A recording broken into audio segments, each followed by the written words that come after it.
Good evening. This is Melinda Russell with Women in Motorsports. I'm coming to you live from Kalamazoo, Michigan. We had a couple of little tech problems at the beginning, but here we are ready to go. Before we get started tonight, I wanted to be sure that I mentioned right after this show is the Compact Weekly show from, I believe it's from 8 to 9:15 or 9:30. And then tomorrow night, Twist Talk Live is going to be on their normal time from 7 to around 8 or so. And then at 8:30, there's going to be a special edition of Twist Talk. It's going to be a session of sharing our memories of our good friend Ben Raber that we lost last week. It is not a show for children. I'll just be frank. A lot of the stories that are going to be told are probably more on the adult theme side. Ben lived his life to the fullest, and we all have a lot of fun memories, but they might not always be what you want your children to listen to. So join us tomorrow night at 8:30 and share stories if you have any about Ben, or just listen in. So the show tonight is being brought to you by the International Women's Motorsports Association. And one of my guests tonight, or my guest tonight, is Liz Prestella. Elizabeth, or Liz as we call her now that we've made friends with her, is a tire specialist for a race car team. I'm going to let her tell you more about that, but we interviewed her in one of our previous editions of our magazine, our online magazine. And anybody that is a member of the International Women's Motorsports Association can go to our website, iwmanation.com, and you can read all the past issues of the magazine. So get on there and become a member. You can join yearly or you can pay monthly. And we're offering lots of new things. We've got new T-shirts in now. Members get a discount. And we've got more things coming. So be sure you go to our website, iwmanation.com. So, Liz, I know you're on there, so say hello so I know you can hear me. Hey, everyone out there. Hi, Liz. So I want to tell you a little bit about how I actually met Liz. I saw her name come across Facebook. It's an old story, I know, but that's how I've met some amazing women. And Liz is just one of them. So I reached out to her a few months ago and asked her if we could do a story about her in the magazine, which I said we did. And then last weekend, or this past weekend when we were at MIS, it's almost going to be 2 weeks now, I actually was able to connect with Liz, meet her in person, and learn a whole lot more about what she does. She downplays a little bit. She's a tire specialist, but the things that she does and the responsibilities that she has are amazing. We got a tour of her garage. She took us into the trailer where the hauler where they have all their equipment and spare parts, and it was amazing. And we were so excited that she took the time to do that for us. So, Liz, welcome to the show. And the first thing I'm wanting to do is just tell the listeners a little bit about yourself. You know, where you were raised, where you live, how old you were when you got interested in racing. I'm Liz Prestella. I grew up in Lake Tahoe, California. It's kind of an arena for people that haven't been in that area before. It's a beautiful lake that grew up on the water in the mountains. And I always grew up working on cars with my dad and being around my grandpa, who was really big into cars. Both my grandparents were. So I grew up just around cars with my parents. And then we also were big fans of racing.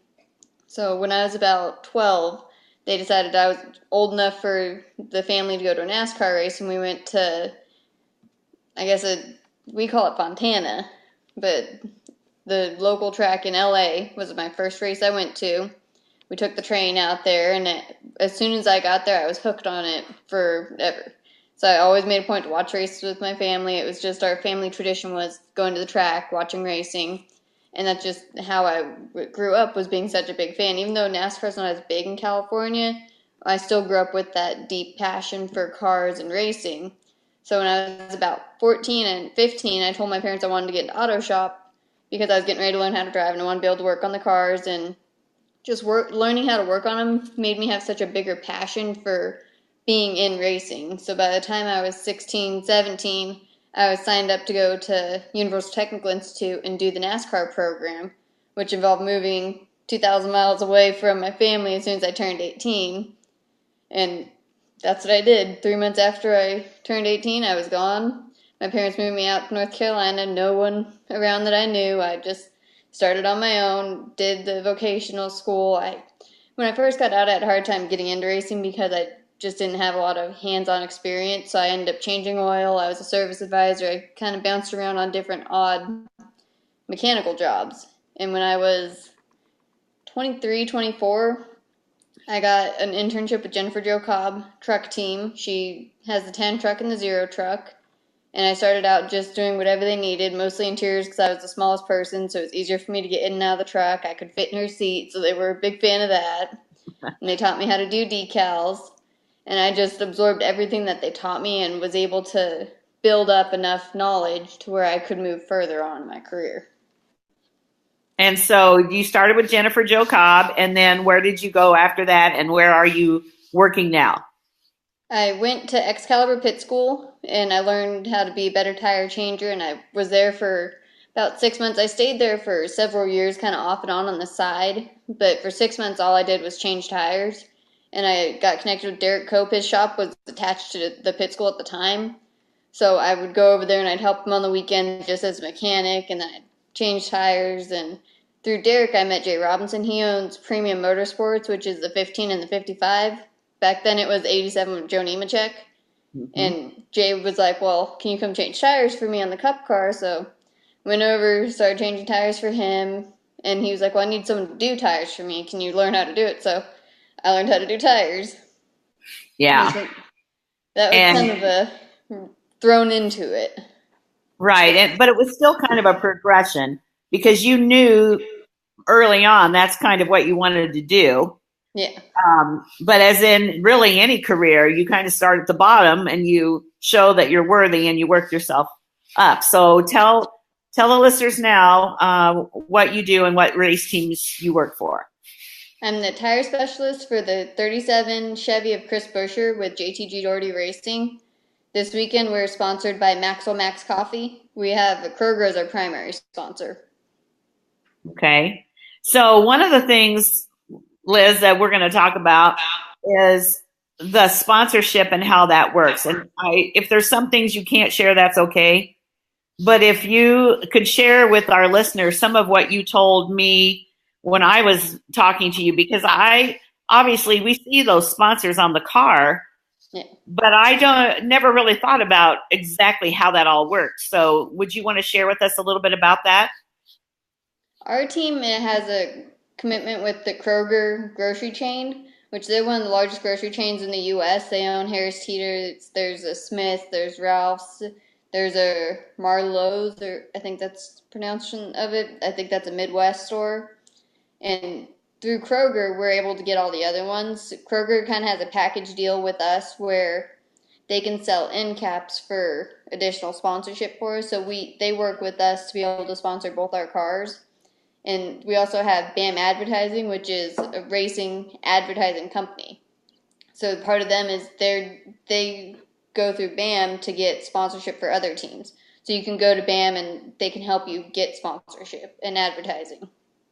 Right. And so do they mostly work with larger race teams, the BAM Advertising, or do they work with like ARCA and, Xfinity and even like lower teams, or is it mostly cup teams? Well, BAM actually just started about 2 months ago. Tad, one of the owners of JTG, he was a big part in starting that because he wanted to be able to express to everyone what he knows about advertising. He originally worked for Procter & Gamble for, I believe, 15 years, and that's where he got a lot of his advertising background. So okay. He recently started that to be able to help other teams get the advertising and the sponsorship that they needed. I believe anyone can go to their website and find out more information on it. I'm still kind of learning about it since they just recently started it up. Okay. All right. Awesome. So besides Kroger, then what are some of the other people that you sponsor or that sponsor your team? We have Scott's Products, Kleenex, Bush's Baked Beans. They do about 8 to 12 races a year with us. We have Louisiana Hot Sauce, They're also another main company that we work with. We have Clorox, Maxwell Max, which is the higher caffeine Maxwell coffee. Then there's Sara Lee. We have Healthy Choice. We've a lot. It's hard for me to A remember lot. all of them. Yeah. When I saw you, you were sponsored by Scott's.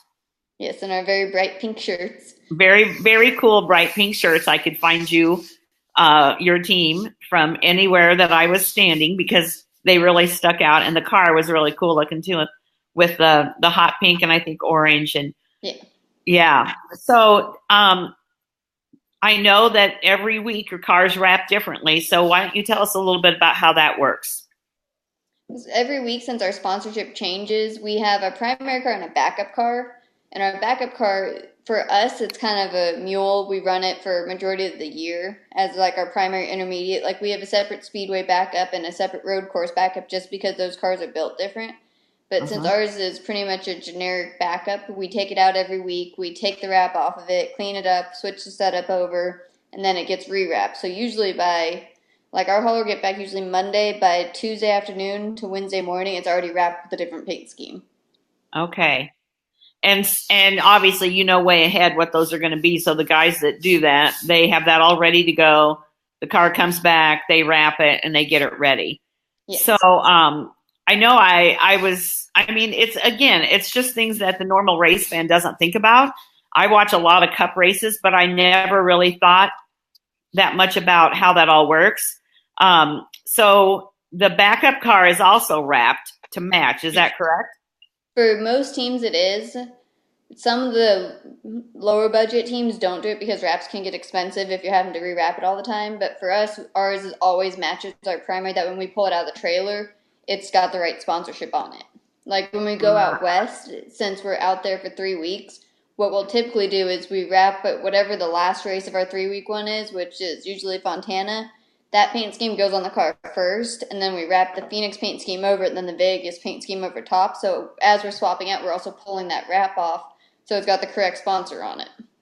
Oh, now that's cool. And the one wrap on top doesn't stick to the one underneath. I mean, like pull it off or anything. It sticks a little bit. It's more of a gentle skill to get them to come apart without messing up the other one. And depending on how hot it is, makes it a little bit harder because when that vinyl gets really hot, they get really hard to pull apart. Oh, I would think so. Yeah, I don't think I'd want that job. That'd be a little tedious to do that. It usually takes about an hour to an hour and a half to do. Okay. And your fingers hurt a lot by the end of it. Oh, yeah, I would think so. Yeah. So don't sign up for that job. So Liz took us back into the garage area. Now, I'm a woman, and I don't get really all that excited about toolboxes.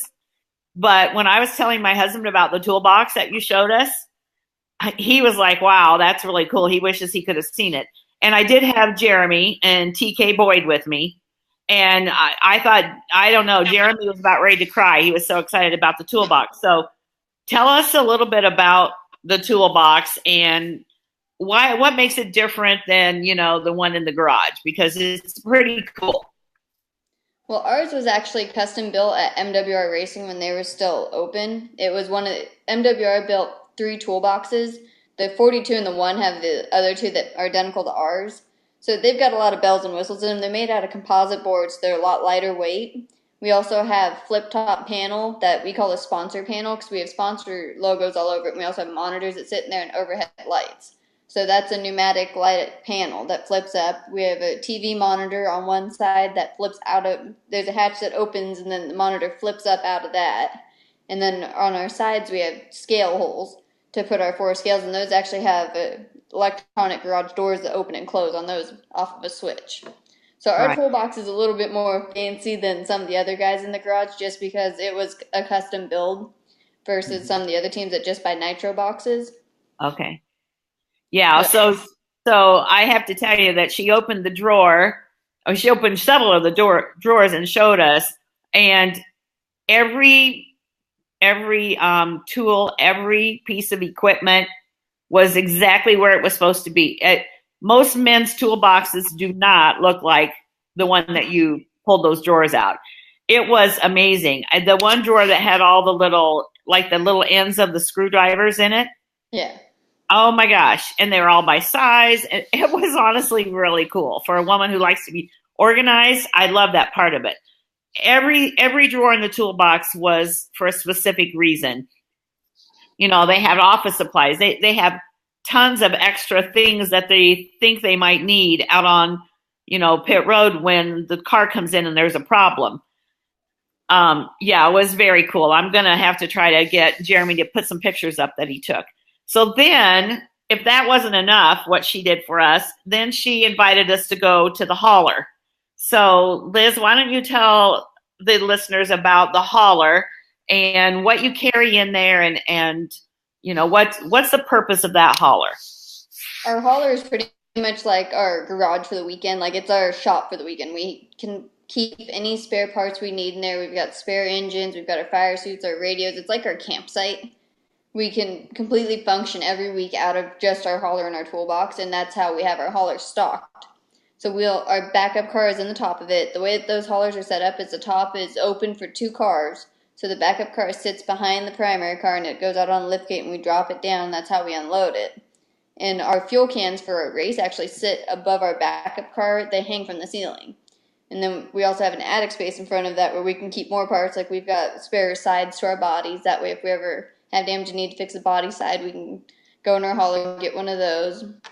All our fire suits are kept in there, radios. We've got a whole, like, kitchen area. We've got fridges, microwaves, coffee maker, because we've got to have our Maxwell coffee. And we've got full food cabinets that we've got, like, light snacks, because we're catered through Kat's Kitchen. She cooks for a good majority of the teams in the garage, so she cooks for us every week. So we only really have to have snacks and quick food in our hauler. And then as you go towards the front of our hauler, we have more parts. We have an engine cabinet that's just for spare engine parts. We have a whole rear suspension cabinet. We've got a whole front suspension cabinet. We have a cabinet full of decals because those change frequently. Mm-hmm. And then we have our shocks and our springs. We have enough shocks and springs in our hauler usually to do like 18 different setups just to make sure we've got enough. And we also have a shock dyno, so if we decide we want to do something different with our shocks, we can build a different shock on site. Wow. And then looked like there was a little area where there was a TV and probably a couch or something. We didn't go up in there, but it was totally, when you walked in, it was amazing, the things that were in there. Again, things that you don't think about, Liz. You know, we come to the race and there's the car and it goes around the track. And I think people that love racing really don't think about what all goes into it to get that car on the track, to keep it on the track, and to get it then ready for the next race. I think that's what impressed me the most, really, about the things that you shared with us, because one, you're a very intelligent young lady and you know way more about cars and things than a lot of men I've talked to. No offense, guys. But just the amount of equipment that you have, spare parts, the money that's tied up in that. I couldn't even guess how much that was, you know. And then we came out, we were looking around, and then we ran into the driver, Chris Busher. He was eating lunch in the hauler, so we interrupted him for just a couple minutes and got a picture, which he was super gracious about that. So tell me, what's your very favorite part about being a part of a NASCAR team? What's the thing you love the most? That's hard to say, because I love the teamwork and the camaraderie we have amongst ourselves, but I also love getting to see the little kids in the garage with smiles and seeing all the fans just so excited to be there. That's a lot to me, because I remember when I was little going to the track and being so overwhelmed and so excited and being able to see all that stuff. So the fans are a lot of it for me, just because I enjoy seeing their joy out of what we're doing. Yeah. I don't agree with that. The people that were in the garage area when you took us there were a lot of kids. And, you know, as a little kid, to see their favorite race car driver or even his empty garage would be a big deal. I mean, I agree with you. And it really, hey, how excited was Jeremy and I? We were pretty excited about all the stuff. And I'm a mama and he's a dad. So it's not just the little kids. We were pretty excited to get the tour and learn everything that we did. So I on the comments here, there's a Jean Prestella, and she says, "Is Liz excited to race near her hometown in California?" That's my mom. I figured. Yeah. Hi, Mom. She's actually So going to be at the race this weekend with me. she My will mom, my be. dad, my middle sister, and then her boyfriend will be at the race with us. So it's always nice to be able to go to California and get to see my family. Yeah, absolutely. And I'm sure they are excited to have you come there. So do you get home very much? Mostly probably in the off season, or what do you do when they're not actually racing?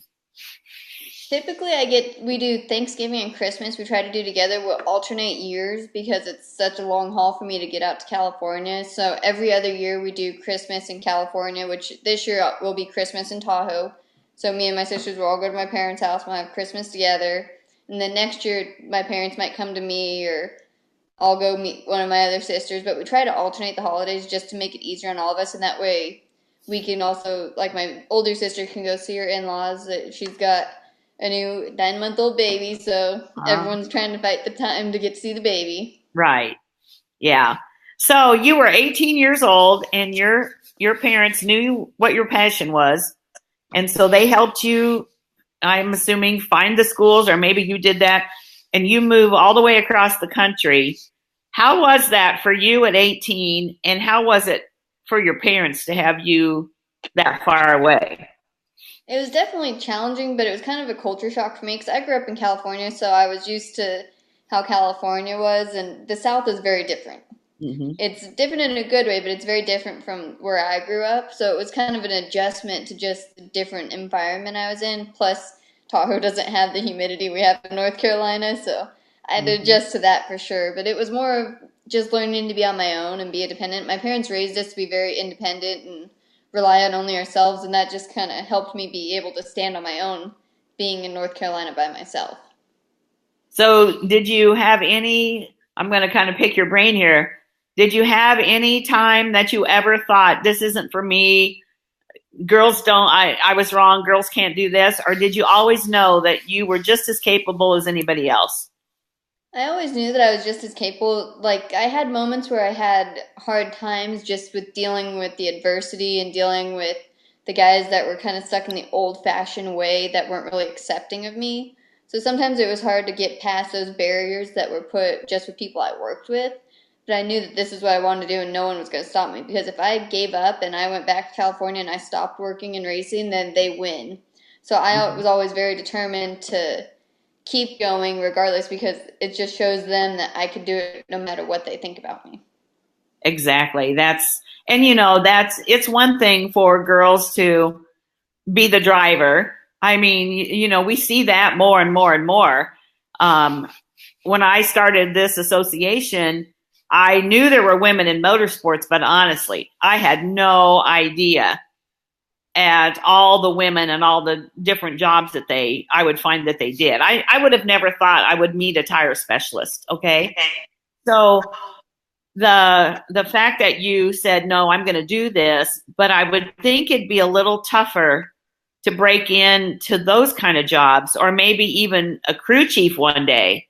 We'll see a woman be a crew chief or what, because there's a lot of good, smart women that could do those jobs. So just give me some perspective about where you see women in motorsports in the future. Well, there is Andrea. She's the head engineer on the 12 car for Penske. She used to work at NASA. She's one of those most brilliant women I've ever met. And I could see her being a crew chief very soon. She's very intelligent. She knows what she's doing, and she's very controlled over the people that she work with. They listen to her. That if she tells them to do something, they don't question it. They do it. So I could see her being a crew chief here shortly. And I see a lot more women coming up through the ranks and learning. And I think that the more that, like, I'm able to speak out, and Lisa that works over at Hendrick, the more we're able to talk to people, is helping other women understand that they can do it and they don't have to have certain degrees. They don't have to have certain things. I actually had a girl that works in the truck series come up to me and ask me if she had to be an engineer to be able to do tires in the cup side. I was like, no, you don't have to be an engineer. We have engineers that handle the engineering stuff. You just have to be passionate and work hard. And that kind of Right. surprised her that you don't have to have an engineering degree to do tires. Yeah. So why don't you tell our listeners what exactly is it that you do? You're not the person that jumps over the wall and puts the tire on. What is it that you do behind the scenes that people probably haven't watched for, but now that we've interviewed you, now I watch for it more because I know. So tell them what you do behind the pit lane. Normally, what we do is we get all our tires pre-mounted before we get to the track. We don't see them until we actually get to the track. So when we get there, we bring them all over to wherever we're going to be set up. It's like the tire, we call it tire land or the tire pile, where we all kind of have our designated areas where we do our tires. So once we get all our tires to wherever we're working, we go through, mark them all. Mark all the wheel weights, mark what the date codes are, the mold number. We get all the information off of them, put it into our computer. We also measure the stagger. We measure tread wear, so we know if the tires are new. That way, when we put them on the car and run them, we can scrape that old rubber off, and then we can check them again, so we know how much the tire's wearing, and that'll tell us how the car's handling. So Okay. that's just the start of the day. Once I get all of that typed in the computer, I go in the hauler. With my team, I put them in my own set. Some teams or engineers do it just depending on preference of the crew chief. So once I get everything in my sets, I show it to the crew chief. Trent tells me, yeah, that's good, that's good. Or he says, switch those two. That's kind of funky looking, so I'll change them around. And then once he approves the sets, he gives me air pressures. We get a game plan together for practice, qualifying. We get a game plan kind of for the weekend. And since I've worked with him for a year and a half now, I know how to read his brain, so it's pretty easy for us now, just because I know his routine and know how he likes things. So once all that's done, I go back out to my tire pile. I put all my tires in sets based off what we did on the computer, and then I set all the pressures in them and get them lined up for practice, and that's usually within the first 2.5 hours of the garage opening. So I'm moving pretty quick at that point. Yeah. And then about 10, 15 minutes before practice starts, I'm at the car setting the tires to go out on the track, putting the valve caps on and make sure they're all good to go, make sure everything's torqued, they're all in the right place. So I kind of micro check everything myself. I know my guys are good and they know what they're doing and they put them in the right spot, but kind of a self check for myself is make sure that they're in the right place. Mm-hmm. And once I do that, then we go practice. And Okay. every time the car comes in the garage, I check the tire pressure again, write it all down. I show Trent, I show our engineers, that way they can see how the car is handling, because the tires will build a certain way, and there's certain pressure ranges that are ideal for those tires. So they'll say, this is the ideal grip range, and this is the ideal endurance range you want your air pressure to be at. So we'll kind of adjust them as we go, and I do that through all our practices. Same thing with qualifying. I give them a special set of tires for qualifying. I measure the wheels in those to make sure we have high and low spots are marked, so we know how it needs to go through LIS, which is the Hawkeye. It measures all the setup on the car. That way it tells us whether we're legal or not. Okay. And then we go out, once we get through tech, we go to the starting grid for where qualifying is, and 10 minutes before qualifying, they let us adjust our tires. So I'll go out there, I'll set the tires for qualifying, cap them, and we wear helmets in qualifying just because there's two people out on the active side of pit road where the cars are moving and the cars are backing up. So I'll get my helmet on, get my radio on, and then we'll qualify every time he comes in for qualifying. I check the air, show it to Trent.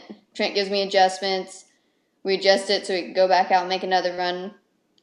Same thing with practice next day, but after qualifying, we get our race sets, which it varies every weekend from 6 to 13 sets of tires. So I'll bring them back over to my pile, do the same thing I did with the other ones, measure them, mark them, get all the information off of them, type them in the computer, and get them in sets. And I do that throughout the day on Saturday, as whenever I have time. And that's in between usually two practices. And as we do practice, when the tires come off the car, I wear them so I can show Trent. He can see how the car is handling based on the wears. So I kind of run in circles all weekend. Yeah. And by the end of Saturday, all my stuff's in sets, ready to go. The guys have the start set on the car. They're ready to scale it. Sunday morning comes, I check the tires one more time before I give them to our pit crew. And they take them out to pit road, and I usually won't see them again until race time, because they're going to glue them up and prep them for pit stops. And I'll roll through tech with my guys, make sure The tires are at tech pressures because NASCAR gives us a tech pressure you have to roll over with, and that's to make sure that all the camber readings are consistent. So it's a plus or minus half pound on just the air pressure going through tech. Okay. Like this weekend, it's 30-30 because it's a road course. So we have right side tires on both sides of the car. But Okay. some weekends it's 30-45, others it's 30-60, just depends on where we're at. So I also have to keep up with what the tech pressure is. And once I finish tech, we get the car out on the starting grid, get it all tucked away. We go back, eat, get in our fire suits, go back out to pit road, and 10 minutes before the race, we're allowed to do adjustments, set our tires, we do the national anthem, I check them again, and then I go to the pit box for the race, and as the race goes, I'm checking the tires, make sure the ones on the wall are good, make sure the ones two back are good, I'm doing wears in between, sending notes up to my crew chief and engineer, letting them know what's going on down with the tires. So I do a lot of circles. You do a lot of circles, and we had a really let's face it, we had a crappy weekend at Michigan with all the rain. Yeah. But once the race, we were watching you from up above, Jeremy and TK and I and some of our friends, and you don't ever sit down. You are constantly checking the tires, doing this, talking to the other guys. We were watching you when we were watching the race. I know you didn't know that, but we were almost right above your head. So, yeah, I don't know what you guys out there that are listening think, but I am so impressed with this young woman, and I know that we've made friends for life because we had a great weekend, and I'm going to see her again in Chicago. So, Liz, I need to tell you, let's see, I've got some messages for you from Dustin Amberdy. Said, she's amazing. I'm so proud of her. So that's cool. Larry Richardson is the tech guy here on our show. And he said, pre-wrapped race cars, that's fascinating. Makes you look at cars a lot differently now, not knowing what they could be hiding under the surface. That's a cute remark. And then your mom says, and on the West Coast, you get fresh fruit snacks. Your mom's going to take good care of you. Yes, Liz, she always brings us fruit. Yeah, absolutely. And then Jeremy wanted to tell you, he says, hi, Liz, I'm watching TK play softball tonight, but she wanted me to say hi to you. So there's your little buddy TK. Hi, TK. Yeah, and she's going to be at Chicago as well. So we'll be in Chicago, and we'll make sure we come and see you again there. So, once the race is over, then what happens to all those tires? They all go back to the Champion trucks. Champion is a company that all the NASCAR teams have a contract through where they transport all our wheels and tires and a lot of our equipment, like our pit boxes, our pit road carts, some of our generators, our nitrogen and tire carts, stuff that won't fit in our haulers. Champion transport. So we have contract through them. So they all get loaded back in a big, I couldn't even tell you how big those trailers are, but 52 foot, I believe. Every tire on pit road goes back in there, and they get brought to the Champion warehouse in Cornelius. They get dismounted, the wheels get washed and put back in our inventory, and those tires usually will get scrapped. They get turned into playground mulch sometimes get turned to asphalt. Whoever is in a need for ground up rubber usually is where those tires end up. Yeah. And any sticker tires we have left go into an inventory warehouse Champion holds for us. Our team's allowed up to 600 tires just in our inventory. And it depends on how many cars you have and to what your contract is as to how many stickers you can keep in inventory. Okay. So how do you decide? I've got time for a couple questions yet. How do you decide, or who decides how many sets of tires? What is that based on? Sometimes you have 6 sets, you said, sometimes 13. Is it because of the roughness of the track you're at or the length of the track? What is it that decides that? It's that NASCAR and Goodyear decides it, and our NASCAR rulebook is a tire allocation form, and that tells us the breakdown for each week, how many tires we're allowed to have for practice, qualifying, race, our total allotments, and NASCAR provides that after discussing with Goodyear how they think the tires will last. Like if we're at a track that's really rough, like Darlington's a really rough track. We get 13 sets of tires just for the race there. So for the total weekend, we're going to have 17 to 18 sets of tires just for Darlington. And that's because of how rough that track is. The tires wear out faster. So they have to make sure they give us enough tires to get through the race without running out of tires. Wow. Yeah, and so then on a 6 set day, that's like an easy day, and a 13 set day is like you're going crazy. Yeah.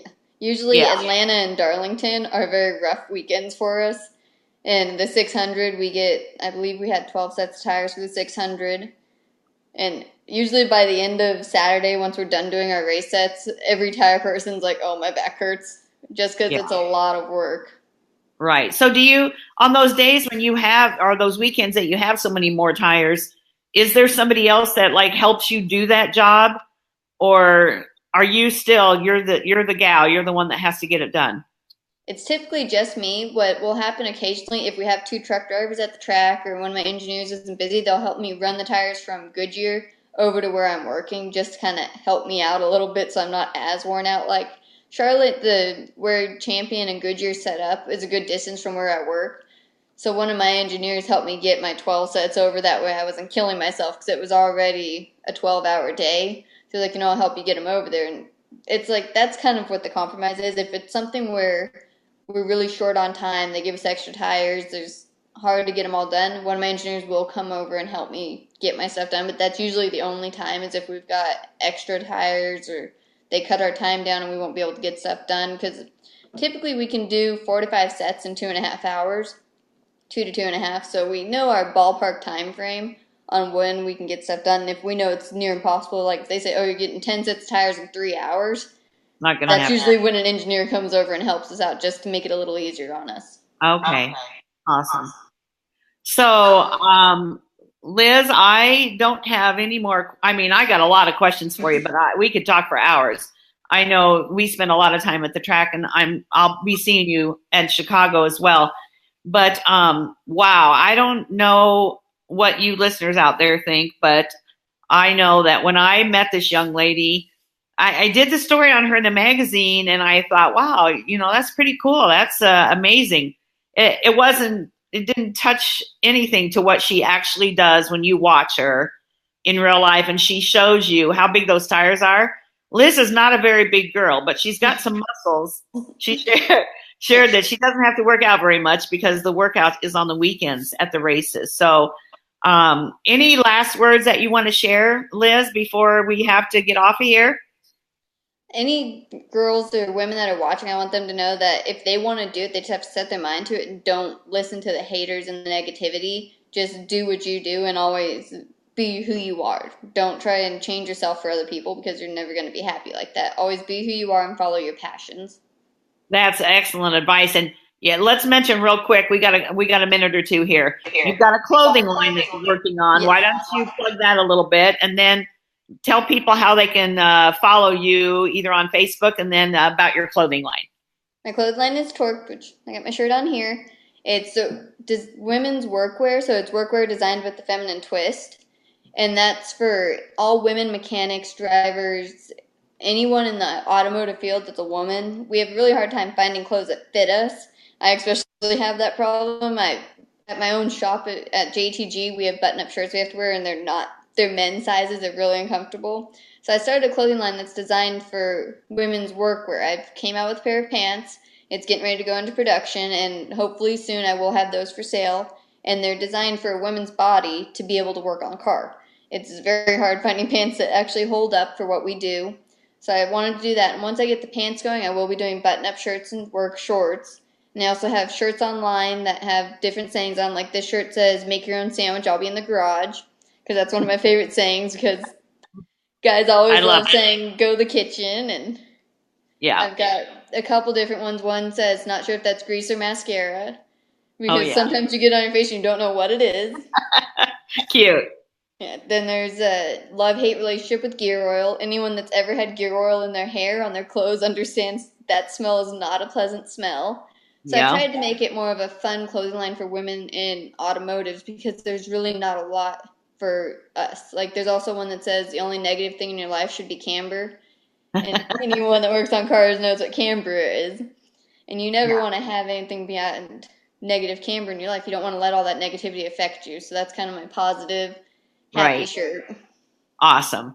Yeah, I want one of those. Go make a sandwich, I'm in the garage. That's pretty cute. I like that a lot. So, Liz, we're going to have to get off here, but I think we're going to have to do a Facebook Live or something when I'm in Chicago because you're so knowledgeable and I just learn every time that I talk to you. Thank you so much for being on the show tonight. And I'm so glad that your name came across my Facebook feed. I don't know who or how, but I truly believe the Lord brings the people into my life that I need to know, and you were one of those people. So thanks so much for your hospitality at MIS and for being on the show tonight. And you can promise that we'll see you in Chicago for sure. Yes, and my Twitter handle is TireGirl37. Okay. Instagram is TireGirl. And my clothing line is Torqued. It's TORQ_D on both Instagram and Twitter. And Facebook, you just type in Torqued Clothing and it'll pull it up. Okay, awesome. So you gals out there that like to work on cars or drive cars, keep your eye on that because she's got some really cool stuff and she's going to have new things coming up. So keep your eye on this young lady. We may see her doing even bigger things in the Cup Series. And Liz, I'm proud to have met you. I'm proud to call you my friend, and I'll see you soon. Thank you. I'll see you soon too. All right. Bye-bye. Bye. So that was Liz Prestella, and she's a tire specialist for the Chris Buescher Cup car. So excited that I got to meet her and make new friends and learn so much more. I'm just learning all the time. I love that part of this job. So thank you, everybody, for listening in. We'll be sharing this. We get a lot more shares and followers that listen to our show later, which is fine. So I'll be sharing the link, and we'll talk to you next week. Bye.